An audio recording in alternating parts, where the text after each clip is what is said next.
17वां अध्याय।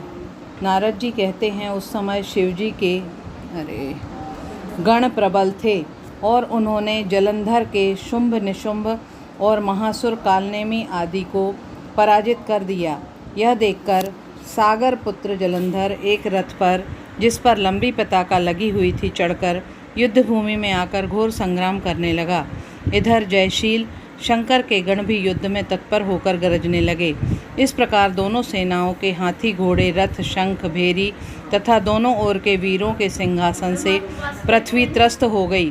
तत्पश्चात जलंधर ने कोहरे के समान बाणों को फेंककर पृथ्वी से लेकर आकाश तक व्याप्त कर दिया और नंदी को 5, गणेश को 5 तथा वीरभद्र को एक साथ 20 बाण मारकर उनके शरीर को छेद दिया और मेघ के समान गर्जन करने लगा।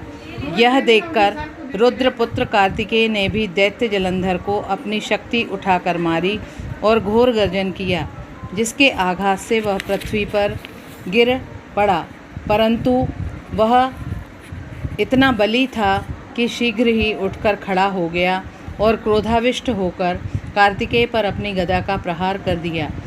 ब्रह्मा वरदान की सफलता के लिए शंकर पुत्र कार्तिकेय पृथ्वी पर सो गए। गणेश जी और नंदी भी व्याकुल होकर गदा प्रहार से पृथ्वी पर गिर गए। वीरभद्र का सिर फट गया और बहुत सा रक्त बहने लगा। वीरभद्र को पृथ्वी पर गिरा देखकर शंकर जी के गण चिल्लाते हुए संग्राम भूमि छोड़कर बड़े वेग से भाग निकले। बोलिए वृंदावन बिहारी लाल की जय।